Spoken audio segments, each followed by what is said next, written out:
أعوذ بالله من الشيطان الرجيم. بسم الله الرحمن الرحيم. اقرأ باسم ربك الذي خلق خلق الإنسان من علق اقرأ وربك الأكرم الذي علم بالقلم علم الإنسان ما لم يعلم. حضرات گرامی، اللہ سبحانہ و تعالیٰ نے اس دنیا کو امتحان کا اور آزمائش کا گھر بنایا. اس دنیا میں جو بھی آیا اس کو امتحان دینا ہے، چاہے وہ اس چیز کا اقرار کرے یا انکار کرے. آپ سمجھ لیں کہ آپ کسی اسکول میں پڑھ رہے ہیں. اسکول میں آپ پڑھ رہے ہیں تو جب امتحان کا وقت آئے گا تو آپ کو اس امتحان میں داخل ہونا ہی ہونا ہے، خواہ آپ نے اس کے لیے تیاری کی ہو یا نہ کی. آپ کو اس امتحان میں بیٹھنا ہی بیٹھنا. اب اگر کوئی شخص تیاری نہیں کر کے آیا، کسی بھی وجہ سے غصے میں ہے، مینجمنٹ سے غصے میں ہے یا اپنے اساتذہ سے غصے میں، اور وہ جا کر کے اسی غصے میں امتحان حال میں بیٹھ رہا ہے، اپنے آپ میں وہ یہ سمجھ رہا ہے کہ میں امتحان نہیں دے رہا ہوں اور مجھے امتحان دینا نہیں، لیکن اس کا امتحان حال میں بیٹھنا ہی اس کا امتحان حال میں بیٹھ جانا ہی اس کے لیے کافی. تو ہم سب اسی طریقے سے ہیں دنیا کے اندر کہ دنیا آزمائش کا، امتحان کا گھر ہے. اب ہم اور آپ اس امتحان کو اگر امتحان سمجھ کر کے امتحان دینے کی تیاری کریں، امتحان دینے والا کام کریں تو پھر ہمارے لیے اچھا ہے. اور اگر ہم امتحان دینے والا کام نہ کریں، اپنا ذہن امتحان کا نہ بنائیں، تو پھر آپ امتحان میں تو ہے ہی، اس کی وجہ سے آپ کا نتیجہ اللہ سبحانہ و تعالیٰ کے ہاں متعین ہو جائے گا. تو چونکہ یہ امتحان کا اور آزمائش کا گھر ہے تو اللہ سبحانہ و تعالیٰ اس دنیا کے اندر مختلف طریقوں سے لوگوں کو آزماتا ہے. ہر ایک کی آزمائش مختلف ہوتی ہے. ہم میں سے ہر شخص آزمایا جا رہا ہے. ہم میں سے ہر شخص فطرے میں مبتلا ہے. میں بھی فطرے میں مبتلا ہوں، آپ بھی فطرے میں مبتلا ہیں. آپ بھی آزمائش کیے جا رہے ہیں، آپ کا بھی امتحان لیا جا رہا ہے. لیکن ہر ایک کے امتحان کی نوعیت الگ ہے، ہر ایک کے امتحان کا طریقہ الگ ہے. ہم میں سے بعض لوگ یہ سمجھتے ہیں کہ پوری آزمائش میرے سر ہے، پوری مصیبتیں میرے گھر پر ہیں، پوری آفتیں میری زندگی کے اندر ہیں. ایسا نہیں ہوتا ہے. ہر شخص مصیبت زدہ ہے، ہر شخص آزمائش کا شکار ہے. بس مصیبتوں کی نوعیت، آزمائشوں کی نوعیت الگ ہوتی ہے. اللہ سبحانہ و تعالیٰ نے ہم سب کو پیدا کیا.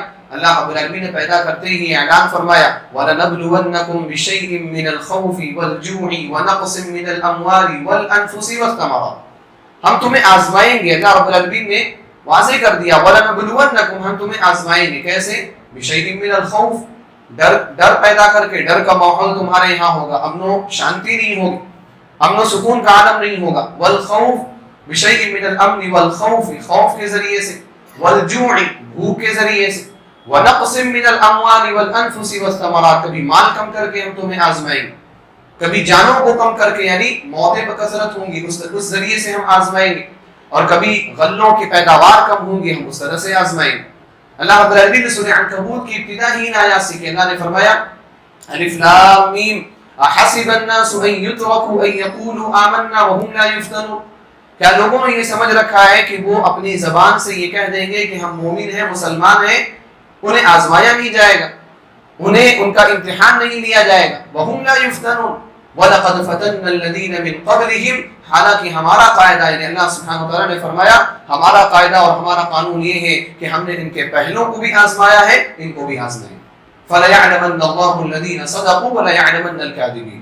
اللہ رب العالمین ظاہر کر دے گا کہ کون سچا ہے اور کون جھوٹا ہے اپنے ایمان کے دعووں میں. اللہ رب العالمین نے آزمائش کی بات یہاں پر ذکر کی.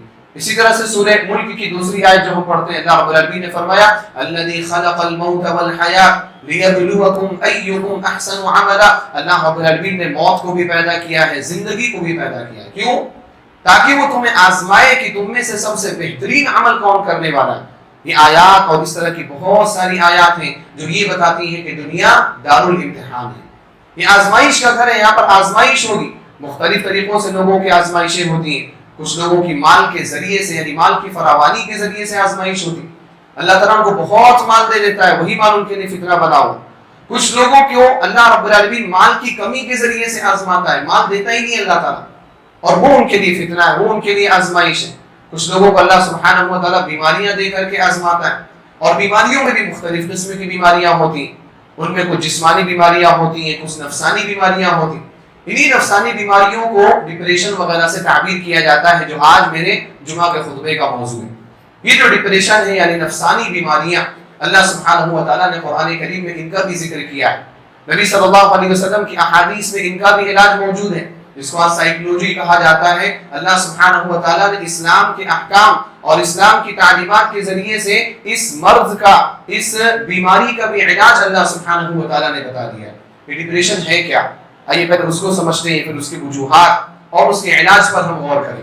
ڈپریشن، ہر ایک شخص کسی نہ کسی طرح سے تناؤ کا شکار ہوتا ہے، ذہنی الجھن کا شکار ہوتا ہے، ٹینشن کا شکار ہوتا ہے.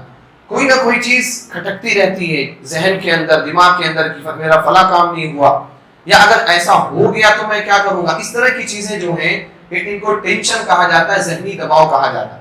اگر یہ ذہنی دباؤ، یہ نفسانی بیماری اگر آپ کے ساتھ، اطباء کہتے ہیں، ڈاکٹرز کہتے ہیں کہ اگر آپ کے ساتھ 2 ہفتے سے زیادہ مسلسل رہ گئی، ویسے تو ہر شخص کو کوئی نہ کوئی ذہنی ٹینشن ہوتا ہے.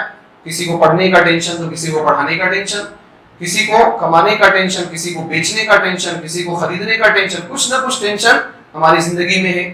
میں کھڑا ہوں خطبہ دے رہا ہوں، مجھے خطبہ دینے کا ٹینشن، آپ کو خطبہ سننے کا ٹینشن، وقت کب ختم ہوگا. ہر شخص کسی نہ کسی ٹینشن میں ہے. تو یہ ڈپریشن نہیں ہے، یہ ذہنی تناؤ نہیں ہے، یہ ذہنی دباؤ نہیں ہے. یہ چیزیں ہوتی رہتی. لیکن اگر کوئی ٹینشن ایسا ہے جو مسلسل ایک ہی ٹینشن آپ کو بار بار کھائے جا رہا ہے، بار بار آپ کے ذہن میں آ رہا ہے، اور 2 ہفتے سے زیادہ وہ ٹینشن آپ کے دماغ میں رچ بس گیا ہے، تو اس کو ڈپریشن کہا جاتا ہے، اس کو ذہنی دباؤ کہا جاتا ہے. اس کی وجہ سے آپ کی زندگی کی چیزوں پر فرق پڑنے لگے، آپ کی سوچ میں، آپ کے تخیلات میں، آپ کے افکار میں، آپ کے رویوں میں، آپ کے اعمال میں، آپ کے اقوال میں، گفتار میں، کردار میں، ان تمام چیزوں میں اگر تبدیلی پیدا ہونے لگے اس ٹینشن کی وجہ سے، تو اس کا مطلب کہ آپ کو ڈپریشن کا مرض ہے. یہ ڈپریشن کی بیماری، اور یہ ڈپریشن کی بیماری آج بہت حد تک دنیا میں بہت زیادہ پھیل چکی ہے، پہلے نہیں ہوتی تھی. اور اس کا سبب کیا ہے میں ذکر کروں گا انشاءاللہ. لیکن جیسے جیسے ہم ترقی یافتہ ہوتے جا رہے ہیں، ہمارے یہاں یہ مرض بڑھتا چلا جا رہا ہے. WHO یعنی ورلڈ ہیلتھ آرگنائزیشن، جو پوری دنیا کے ہیلتھ اور صحت کو دیکھنے کا کام کرتی ہے، جو تنظیم، اس کی رپورٹ کے مطابق 30 کروڑ سے زیادہ لوگ ڈپریشن کے مریض ہیں. اور یہ ڈپریشن کا مرض خاص طور پر کووڈ-19 کے بعد بڑھتا چلا گیا. کووڈ-19 کے بعد WHO کی رپورٹ ہے کہ کووڈ-19 کے بعد تقریباً 25% اس بیماری میں اضافہ ہوا. یعنی 25% لوگ پہلے نہیں ہوتے تھے، یعنی 2019 اور 20 سے پہلے لوگ ذہنی دباؤ یا ڈپریشن کے مریض نہیں ہوتے تھے. لیکن کووڈ-19 کے آنے کے بعد 25% لوگوں کی مقدار اور زیادہ بڑھی.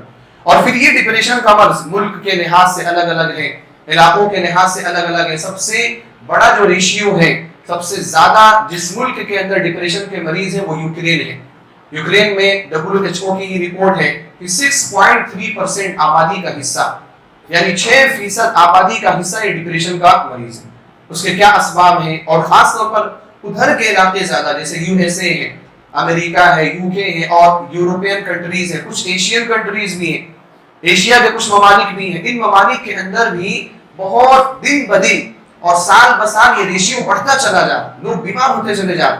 ہمارے ہندوستان میں بھی ایسا پہلے نہیں ہوتا تھا الحمدللہ، لیکن اب اپنے ہندوستان میں بھی ذہنی دباؤ کے مریض آ رہے ہیں. ہم لوگوں سے جو سوالات کرتے ہیں اور اپنے معاملات بتاتے ہیں اور کچھ مشورہ طلب کرتے ہیں، ان لوگوں کی جانب سے بھی کبھی کبھار دیکھنے میں آتا ہے کہ عمر زیادہ نہیں ہے لیکن ڈپریشن کے مریض ہیں.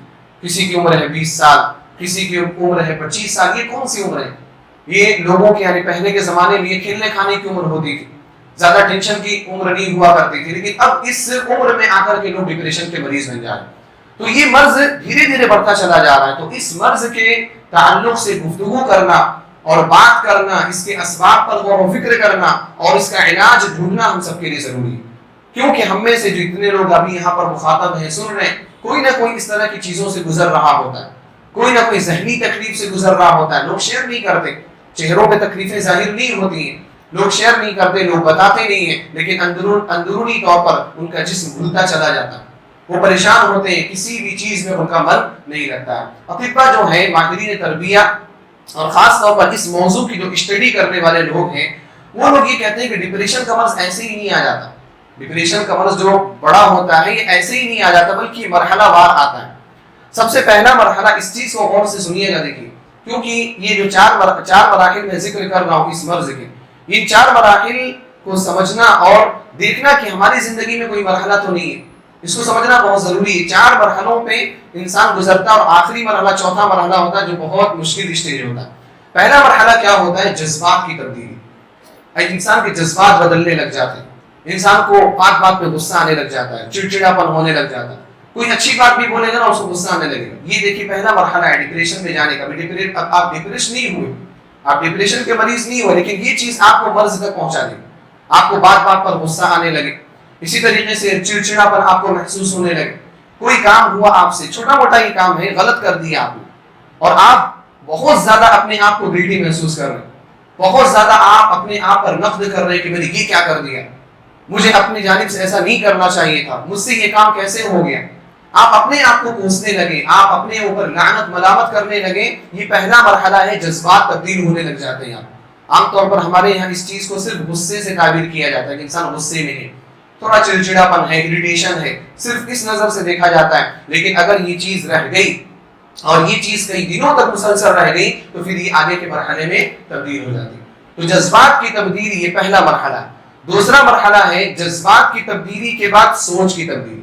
پہلے جذبات بدل رہے ہیں آپ کے, اس کے بعد پھر آپ کی سوچ کی تبدیلی تک یہ بات پہنچ جاتی ہے. اب سوچ کی تبدیلی کیا؟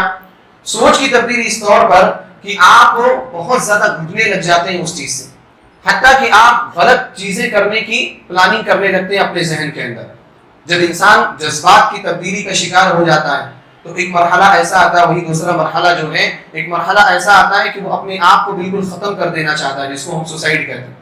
یعنی وہ سوچتا ہے کہ مجھے اس دنیا میں رہنا ہی نہیں, میرا کوئی کام اچھا نہیں بنتا, میرا کوئی کام اچھا نہیں ہوتا, میں جس کام میں ہاتھ ڈالتا ہوں وہ کام خراب ہو جاتا ہے, وہ کام برباد ہو جاتا ہے, مجھ سے کچھ ہوگا ہی نہیں, میرے یہاں خیر ہی نہیں, میری تقدیر میں اچھائی نہیں. سوچ تبدیل ہونے لگتا, کچھ کرتا نہیں ہے, سوچ تبدیل ہونے لگ جاتی. جذبات کی تبدیلی پر دھیان نہیں دیے تو آپ دوسرے مرحلے میں پہنچ جائیں گے. آپ کی سوچ تبدیل ہو جائے گی, آپ کرائم کی طرف سوچنے لگیں گے, آپ غلط چیزوں کے بارے میں خیالات کرنے لگیں گے, آپ گناہ کرنے کا سوچنے لگیں گے. اب یہ مرحلہ اگر ہے, اس مرحلے میں بھی انسان نے اگر اپنے اوپر توجہ نہیں دی تو پھر اس کے بعد ایک اگلا مرحلہ آتا ہے جس کو جسم کی تبدیلی آپ بول سکتے ہیں. جسم تبدیل ہونا شروع کر دیتا ہے. جسم تبدیل ہونے سے مراد کیا ہے کہ آپ جب اس مرحلے میں پہنچ جاتے ہیں تو پھر آپ کچھ بھی کرنے لگ جاتے ہیں کسی بھی ٹائم. اگر آپ سونے لگے تو سونا ہی شروع کر جاتے ہیں, بہت زیادہ سونا. یعنی آپ سو گئے تو آپ کو کسی بھی چیز کی کوئی ٹینشن نہیں, حالانکہ آپ کا کام ہوگا, آپ کو اٹھ کے جانا ہوگا, لیکن آپ سو رہے تو سو رہے. یا کبھی کبھار ایسا بھی ہوتا ہے, اس کا الٹا ہوتا ہے کہ انسان کو نیند ہی نہیں آتی, رات بھر ایسی جاگ کر کے وہ گزار دے رہا ہے, وہ سوچ رہا ہے, اس کے ذہن میں افکار چل رہے ہیں, اور وہ افکار اتنے شدید ہیں کہ وہ اس کو سونے نہیں دے رہے, ذہن کو ریسٹ نہیں مل رہا, دماغ کو آرام نہیں مل رہا, سکون نہیں مل رہا. وہ کیا کرنے لگ جاتا ہے, سونا ہی بند کر دے, یا تو بہت زیادہ سونا یا تو بہت کم سونا. اسی طریقے سے اس میں ایک سمپٹم اور بھی ہے کہ انسان یا تو بہت زیادہ کھانا کھانے لگ جائے, یعنی اس مرحلے میں پہنچ کر کے بہت زیادہ جو بھی میرا سب کھا لے رہا ہے, اور بہت زیادہ کھا رہا ہے, جو اس کی مقدار سے بہت زیادہ, پہلے کم کھاتا تھا لیکن اب بہت زیادہ کھا رہا ہے. کیوں کھا رہا ہے؟ وہ اندر سے ذہنی مریض ہوتا چلا جا رہا ہے. یا کبھی ایسا بھی ہوتا ہے کہ انسان کھاتا ہی نہیں ہے, وہ اپنے فرائض یعنی جو وقت کے جو کھانے ہیں, ناشتہ ہے, دوپہر کا کھانا ہے, شام کا کھانا, وہ بھی کھانے سے اپنے آپ کو پیچھے چھوڑ دیتا ہے. یہ کیا ہے؟ جسم کی تبدیلی. اور جسم کی تبدیلی جب ہوتی ہے تو پھر انسان تنہائی پسند ہونے لگ جاتا ہے. وہ انسان لوگوں کے ساتھ رہنا, اٹھنا بیٹھنا پسند نہیں کرتا. اگر کبھی دھوکے سے اس کو باہر نکلنا پڑ جائے تو جس کام کے لیے اس کو فورسفلی زبردستی نکالا گیا وہ کام کر کے چپ چاپ آ جائے گا. کوئی سامان لینے کے لیے بھیج دیا گیا, وہ تو گھر سے جائے گا ہی نہیں. اگر اس کو زور زبردستی کی جائے گی, گھر سے نکلے گا, جائے گا, سامان لے گا, ترنت اپنے گھر میں واپس جا کر کے بیٹھ جائے گا. نہ کسی سے سلام کرے گا, نہ کسی سے مصافحہ کرے گا, نہ کسی سے بات کرے گا, اور نہ ہی کسی مجلس میں بیٹھنے کی کوشش کرے گا, نہ ہی لوگوں کے درمیان کھڑے ہو کر کے کچھ گفتگو کرنے کی کوشش کرے گا. یہ جسم کی تبدیلی ہے, یہ تیسرا مرحلہ. اور چوتھا اور آخری مرحلہ یہ ہے کہ انسان جسم کی تبدیلی پر اگر غور نہیں کر پاتا, فوکس نہیں کر پاتا, اور وہاں پر اپنے آپ کو صحیح نہیں کر پاتا, تو اگلا مرحلہ ہے رویوں کی تبدیلی. اس کے رویے تبدیل ہو جاتے ہیں, اس کے اعمال تبدیل ہو جاتے ہیں, اس کے کام بدل جاتے ہیں. اب کام بدلنے کا مطلب یہ ہے کہ مثال کے طور پر اگر وہ کوئی جاب کر رہا ہے تو جاب کرنے میں اس کا من نہیں لگتا ہے. بہت مجبوری میں جائے گا تو جا کر کے بیٹھا رہے گا, کچھ بھی نہیں کرے گا. اگر باس نے اس کو دیکھا, گھورا, کچھ ڈانٹا ڈپٹا, کچھ بولا تو تھوڑا کام کرے گا, پھر اس کے بعد غافل ہو جائے تو کام نہیں کرے گا. یعنی اس کو کام میں من نہیں لگتا. کوئی پوچھے بھی تم کام کیوں نہیں کر رہے, نہیں من لگ رہا, دل نہیں کر رہا ہے کام کرنے کا. اور پھر وہ اس حد تک بھی پہنچ جاتا ہے کہ وہ جاب بھی چھوڑ دے گا. بولے گا کہ جب میرا کام میں من ہی نہیں لگ رہا تو میں کام کیا کروں. دھیرے دھیرے دیکھیے شیطان اس کو مرحلہ وار آگے کی طرف لے کر کے جا رہا ہے. وہ اپنی ذمہ داریاں چھوڑ دے گا. باپ ہے تو باپ ہونے کی ذمہ داری چھوڑ دے گا, نہ بچوں کا خیال رکھے گا, نہ بچیوں کا خیال رکھے گا, نہ بیوی کا خیال رکھے گا. اگر گھر کا کوئی ذمہ دار ہے تو گھر کی ذمہ داریوں سے توبہ کر لے گا, وہ گھر کی ذمہ داریوں کا بھی خیال نہیں رکھے گا. اس طریقے سے وہ بالکل ناکارہ اور ایک زندہ لاش کی طرح سے ہو جائے گا کہ وہ زندہ تو ہوگا, دیکھتا ہوگا, کبھی کبھار بات بھی کرتا ہوگا, لیکن اس کے اندر زندگی نہیں ہوگی. اور یہ آخری درجے کا ڈپریشن ہے جو انسان کو بالکل ناکارہ اور بالکل بیکار بنا دیتا ہے. یہاں سے نکلنا اور یہاں سے کور کرنا اور اوپر کی طرف اٹھنا بہت زیادہ مشکل ہو جاتا ہے. یہ 4 مراحل ہیں, علماء نے اور اطباء نے ان 4 مراحل کو ذکر کیا, یہ ڈپریشن کے مراحل. اور یہاں پر یہ بات دیکھیے, آپ سب سے پہلے شروعات کہاں سے ہوئی تھی؟ جذبات کی تبدیلی سے. اب جذبات پر ہمارا کنٹرول نہیں ہے, جذبات پر ہمارا کنٹرول نہیں. کوئی بھی فکر کبھی بھی آ سکتی ہے, کوئی بھی خیال کبھی بھی آ سکتا ہے. تو ہمارے ذہن میں جو خیال آئے اس خیال کو ہمیں مرتب کرنا ضروری ہے. ہمارے ذہن میں کیا خیال آنا چاہیے اور کیا خیال نہیں آنا چاہیے, اس پر ہمیں فوکس کرنے کی ضرورت ہے. کیونکہ اگر کوئی خیال آیا اور وہ ٹینشن کی حد تک بن گیا تو پھر آپ مرحلہ وار اس بیماری کے بالکل انتہا کو پہنچ جائیں گے, جہاں سے نکلنا آپ کے لیے بہت مشکل ہوگا. اور جذبات سے ہی اس کی ابتدا ہوتی ہے. اس لیے بہت سارے لوگ یہ بھی کہتے ہیں کہ عورتوں کے یہاں ڈپریشن کا عمر سب سے زیادہ ہوتا ہے, کیونکہ عورتوں کے یہاں جذبات بہت زیادہ فعال ہوتے ہیں, ان کے اندر جذباتیت بہت زیادہ ہوتی ہے. فوراً ری ایکٹ کرنا کسی بھی چیز پر, آنسو بہانا, چلانا اور اس کے علاوہ اور نامعلوم چیزیں ظاہر کرنا, یہ خواتین کے یہاں بہت زیادہ ہوتی ہے. اس لیے ڈپریشن کا مرض ان کے یہاں بہت زیادہ ہوتا ہے, مردوں کی بنسبت ان کے یہاں بہت زیادہ ہوتا ہے. اب یہ تو مرحلہ وار میں نے چیزیں ذکر کی ہیں. اب اس کو لوگ اپنے طور پر حل کرنے کی کوشش کرتے ہیں. لوگ اب آپ اگر کسی سائیکیٹرسٹ کے پاس جائیں گے, کسی طبیب النفس کے پاس جائیں گے, وہ آپ کو دوائیں دے گا, وہ آپ کو تھراپی بتائے گا, وہ آپ کو مختلف چیزیں کرنے کا حکم دے گا. حالانکہ یہاں پر ہمیں اور آپ کو اس بات کو جاننا ضروری ہے کہ پہلا جو 2 مرحلہ ہے, ان مرحلوں میں کسی بھی دوائی کے لینے کی ضرورت ہی نہیں ہے. یہاں پر اگر آپ کسی بھی طبیب کے پاس چلے گئے, کسی بھی علم النفس کے ماہر ڈاکٹر کے پاس چلے گئے اور آپ نے جا کر کے یہ کہہ دیا کہ مجھے ٹینشن ہو رہی, مجھے فکر ہو رہی, سب سے پہلے وہ آپ کو دوائیاں پکڑا دے گا. آپ کی کاؤنسلنگ نہیں کرے گا, وہ دوائی کاؤنسلنگ کرے گا بھی تو کاؤنسلنگ کرنے کے ساتھ ساتھ آپ کو پلس بھی دے دے گا, یہ دوائی لو, یہ دوائی لو, یہ دوائی لو. حالانکہ اطباء خود بولتے ہیں کہ پہلے 2 مرحلے میں دوا لینا زہر ہے, کیونکہ دوا لینے کا پھر انسان عادی ہو جاتا ہے. دوا لینے کا عادی ہو جاتا ہے. اگر اس نے ایک دوا لے لی, اس کو سکون مل گیا, آرام سے سو گیا, تو پھر وہ دوبارہ اپنے نفس کو چینج کرنے کی کوشش نہیں کرے گا, اس کو سدھارنے کی کوشش نہیں کرے گا. پھر اس کا معاملہ ایک ایڈکٹ یعنی شرابی اور نشیڑی کے برابر ہو جاتا ہے. شرابی اور نشیڑی لوگ کیا کرتے ہیں, شراب پینا کیوں شروع کرتے ہیں؟ کوئی ٹینشن ہوا گھر میں, پینا شروع کیا. اب شراب پی کر کے سب کچھ بھول گئے, پوری دنیا بھول گئے, چاند پہ چلے گئے, سمجھتے ہیں کہ میں چاند پہ چلا گیا. تو اب یہ آدمی جو ہے اس کا نشہ جب اترتا ہے, پھر سے وہ چیز پلٹ کر کے آتی, پھر شراب پی لیتا ہے, پھر اس کو سکون مل جاتا ہے. تو اس شخص کی مثال اسی شخص کے جیسے جس کو دوائیں دے دی جائیں. اس لیے دواؤں سے قطعاً گریز کرنا چاہیے. پہلے 2 مرحلوں میں دواؤں کی ضرورت ہی نہیں, تیسرے مرحلے میں بھی بہت کم دواؤں کی ضرورت ہے, بہت کم. کیونکہ تیسرے مرحلے میں دوا کی ضرورت اس لیے ہے کیونکہ اگر آپ کا ذہن بہت زیادہ حرکت کر رہا ہے تو اس کی کاؤنسلنگ کے لیے اس کو تھوڑا سا روکنا ضروری ہے, تھوڑا سا اس کو اسٹاپ کرنا ضروری ہے. تو وہاں پر تھوڑی دوائیں دی جاتی تاکہ آپ کا ذہن رکے اور آپ کاؤنسلنگ کے لائق ہو جائیں, آپ کی کاؤنسلنگ کی جائے. وہاں پر بھی دوا کی بہت کم ضرورت ہے. آخری مرحلے میں تھوڑی دواؤں کی ضرورت ہوتی ہے, کاؤنسلنگ کے ساتھ ساتھ, بات چیت کرنے کے ساتھ ساتھ. تو اس لیے اس چیز کو بھی جاننا ضروری ہے. آپ ڈاکٹر سے بھی ملیں, ڈاکٹر سے ملنے سے منع نہیں کرتا, لیکن آپ اسلامی طریقے سے اس کا علاج کیا ہے, شرعی طریقے سے اس کا علاج کیا ہے, آپ اس کو بھی جاننے کی کوشش کریں. اب یہاں پر بڑا سوال یہ ہے کہ ڈپریشن کا مرض ہوتا کیوں ہے, کیوں انسان ڈپریشن کا مریض ہو جاتا ہے؟ اس کے بہت سارے اسباب, مختلف اسباب ذکر کیے جا سکتے ہیں. میں چند اسباب جو اہم میری نزدیک ہے, میں ان اسباب کو ذکر کرنا چاہتا ہوں. سب سے پہلا جو سبب ہے ڈپریشن کے مرض میں مبتلا ہونے کا, وہ غیر فطری زندگی گزارنا ہے, ایب نارمل زندگی. یعنی اللہ رب العالمین نے ہمیں جو پیدا کیا ہے ایک فطرت کے حساب سے پیدا کیا. اللہ تعالیٰ نے فرمایا فطرت اللہ التي فطر الناس علیہا, اللہ کی ایک فطرت ہے. اللہ تعالیٰ نے اس فطرت کے حساب سے لوگوں کو پیدا کیا. اگر ہم اس فطرت کے حساب سے زندگی گزاریں گے تو ہماری زندگی سکون والی رہے گی. اگر فطرت کی خلاف ورزی ہم کریں گے, فطرت سے جنگ کرنے کی کوشش کریں گے, تو فطرت کو تو ہم ہرا نہیں سکتے, ہم خود ہار جائیں گے. اور یہی وجہ ہے جو میں نے شروع میں ذکر کیا تھا نا کہ پہلے کے جو لوگ تھے ان کے یہاں ڈپریشن کا مرض نہیں تھا. آج کے لوگوں کے یہاں ڈپریشن کا مرض سب سے زیادہ. وجہ کیا ہے کہ پہلے کے لوگ زیادہ فطری نیچرل زندگی گزارتے تھے, اور آج کے زمانے میں ہم لوگ غیر فطری ان نیچرل زندگی گزار رہے ہیں. فطرت ہے ہی نہیں ہے. ہم اب فطرت سے مقابلہ کرنے کی کوشش کر رہے ہیں, فطرت سے جنگ کرنے کی کوشش کر رہے ہیں. جتنا آپ فطری زندگی گزاریں گے اتنا آپ سکون میں رہیں گے. مثال کے طور پر فطری زندگی گزارنے کا کیا ہے کہ آپ شادی کریں, شادی کرنے کے بعد آپ کے بچے ہوں, آپ اپنے بچوں کے ساتھ ٹائم اسپینڈ کریں. جو بھی تھکان اور جو بھی پریشانی, اسٹریس, اینگزائٹی جو آپ کو جاب میں, ورک میں یا بزنس میں ہو جاتی ہے, وہ سب تھکان کہاں دور ہو جاتی ہے؟ گھر میں پہنچنے کے بعد. آپ گھر میں پہنچے, آپ کی بیوی آئی, اس نے آپ کا استقبال کیا, آپ کے بچے آئے, آپ کے گود میں کھیلنے لگے, سب کچھ انسان بھول جاتا ہے. بہت سارے سب کا تجربہ ایسا ہوگا کہ اگر گھر کا ماحول اچھا ہے تو یہ چیز ہوتی ہے. اب یہاں پر اگر انسان شادی ہی نہ کرے, غیر فطری زندگی گزارے, تو پھر یہ ڈپریشن کا مریض پکا ہو جائے گا. دھیرے دھیرے وہ ڈپریشن کا مریض ہو جائے گا. اور آپ دیکھو شادی نہ کرنے کے تعلق سے پہلے بھی کچھ فکر تھی اور آج بھی فکر ہے. دو انتہائیں ہمارے معاشرے کے اندر زمانے سے موجود ہیں. ایک انتہا تو بہت قدیم ہے اور ایک انتہا بہت جدید ہے. ایک انتہا ایک ایکسٹریم لیول پہ لوگ چلے گئے. پہلے کے جو لوگ تھے ان لوگوں نے مذہب کے نام پر یہ بات پھیلائی کہ شادی نہیں کرنی چاہیے.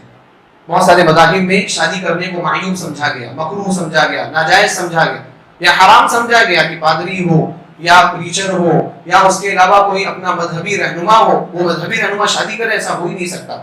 آج بھی وہ کلچر فالو کیا جاتا ہے. یہ ایک ایکسٹریم ہے کہ انسان جو ہے فطرت سے کھلواڑ کرنے لگے. شادی ایک فطرت ہے.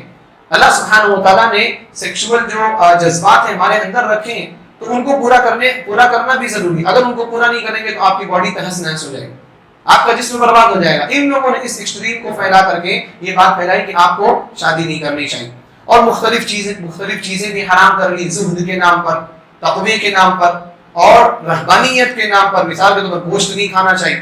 آج جو گوشت نہ کھانے کی بات ہمارے ذہنوں میں یا کانوں میں سنائی دیتی نا, وہ اسی کلچر کا نتیجہ ہے, اسی ذہنیت کا نتیجہ ہے جو ان کے زمانے میں پہلے سے چلا آ رہا کہ ان لوگوں کے یہاں گوشت نہ کھانا یہ تقویٰ کی علامت, گوشت نہ کھانا یہ اچھے انسان کی علامت. اب ایسے لوگ اگر فطرت کے خلاف جائیں گے تو کیا ہوگا؟ ذہنی اسٹریس بڑھے گا, ذہنی دباؤ بڑھے گا. تو ایک انتہا یہ ہے. دوسرا انتہا آج کے موجودہ دور میں یہ جو ماڈرن جو سائیکولوجی ہے, ماڈرن سائیکولوجی نے اس انتہا کو پیدا کیا. اور وہ انتہا کیا ہے کہ نفس جس چیز کی بھی خواہش کرے آپ اس چیز کو پورا کرو.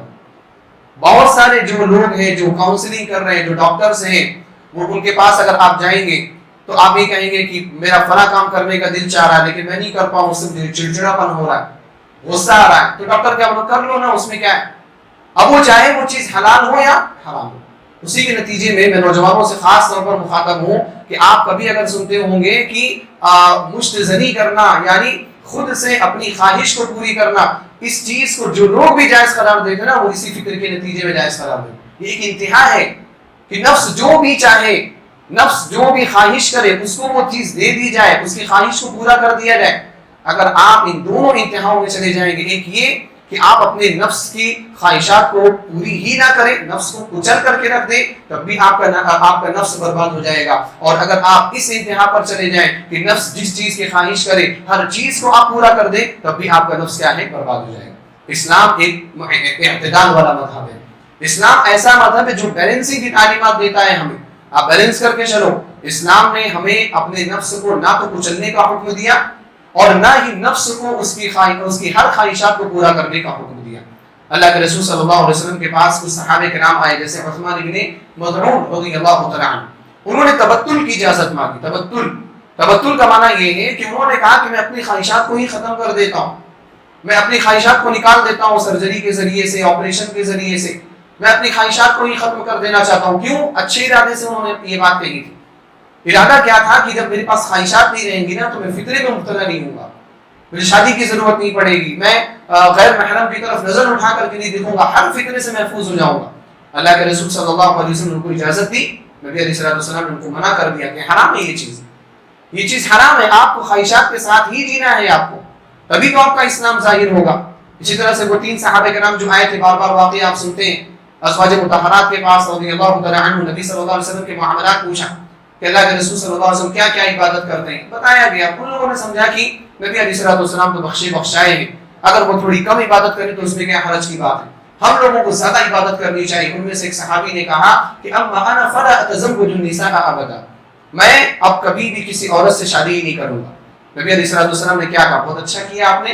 اللہ کے رسول صلی اللہ علیہ وسلم ناراض ہوئے، آپ علیہ الصلوۃ والسلام نے درس دیا اور درس میں لوگوں کو کہا کہ کیا بات ہے کہ تم لوگ مجھ سے آگے بڑھنے کی کوشش کر رہے ہو، میں تم میں سب سے زیادہ اللہ سے ڈرنے والا، سب سے زیادہ خشیت والا، سب سے زیادہ تقوی اللہ تعالیٰ کا اختیار کرنے والا ہوں، پھر میں شادیاں بھی کرتا ہوں اور میں نمازیں پڑھتا بھی ہوں، نہیں بھی پڑھتا ہوں، میں سوتا بھی ہوں، جاگتا بھی ہوں، میں روزہ رکھتا بھی ہوں، نہیں بھی رکھتا ہوں۔ اللہ کے رسول صلی اللہ علیہ وسلم نے بیان فرمایا کہ اعتدال کے ساتھ آپ کو چلنا ہے، نفس کو کچلنا نہیں ہے۔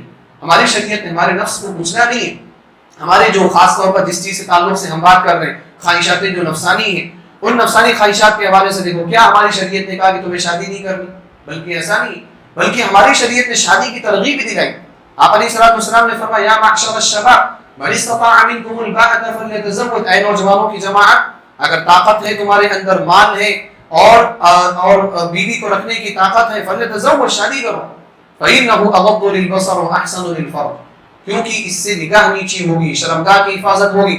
اور اگر شادی کرنے کی طاقت نہیں، ومن لم يستطع فعليه بالصوم، روزہ رکھو، فإنه له وجاء، یہ تمہاری شہوت کو کم کرنے کا ذریعہ بنے گا، ختم کرنے کا نہیں، شہوت کو ختم نہیں کیا گیا۔ تو ایک طرف شادی پر ابھارا گیا اور دوسری طرف ہماری شریعت نے زنا کو حرام قرار دیا کہ زنا بھی نہیں کرنا ہے تمہیں۔ یہاں پر جہاں عورتوں سے شادی کرنے کے لیے کچھ عورتوں کو حلال قرار دیا گیا کہ ان عورتوں سے تم شادیاں کر سکتے ہو، وہیں پر کچھ عورتوں کو حرام قرار دیا گیا کہ ان عورتوں سے تم شادی نہیں کر سکتے ہو۔ شریعت کیا چاہتی ہے؟ شریعت ضبط نفس چاہتی ہے، آپ نفس پر کنٹرول کرنا سیکھو، نفس کو کچلنا نہیں ہے، نفس پر کنٹرول کرنا ہے، اس کو صحیح راہ دکھانی۔ ہماری شریعت نے یہ نہیں کہا کہ تم بالکل فقیر ہو کر کے زندگی گزارو، اور ہماری شریعت نے یہ بھی نہیں کہا کہ تم مالدار اور متکبر مالدار بن کر کے زندگی گزارو۔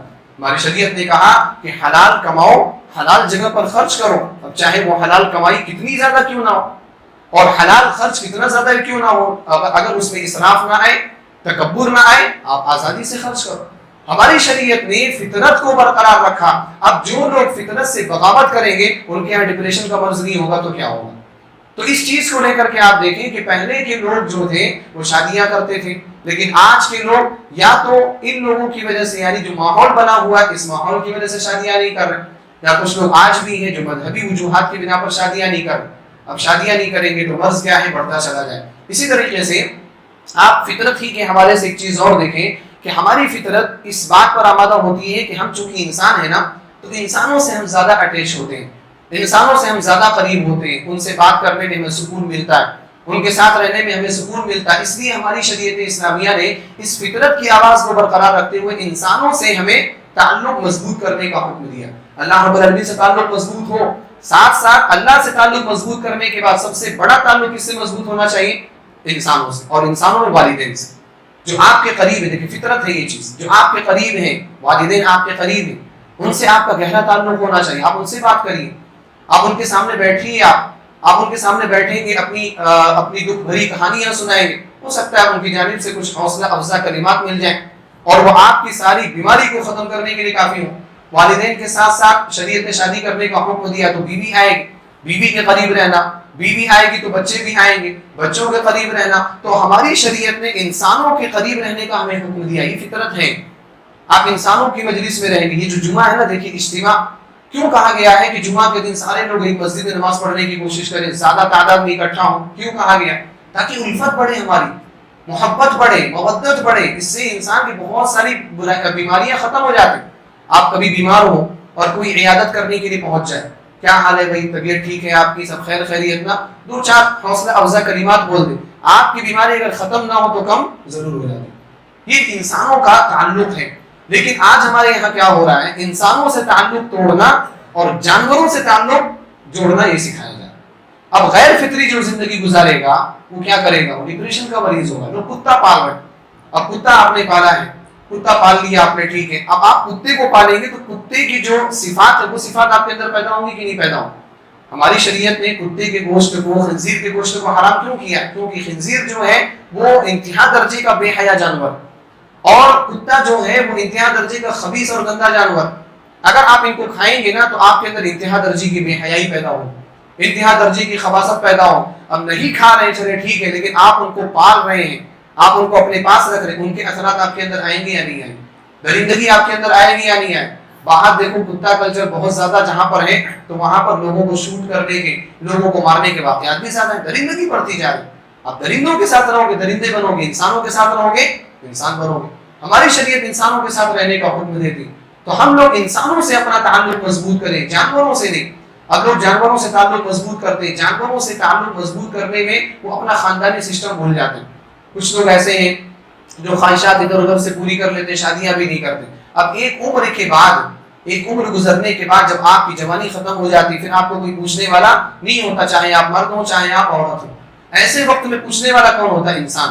اگر آپ مرد ہیں تو آپ کی بیوی آپ کو پوچھنے والی ہوگی، اگر آپ عورت ہیں تو آپ کا شوہر آپ کو پوچھنے والا ہوگا، اس کے علاوہ کوئی نہیں پوچھے گا آپ کو۔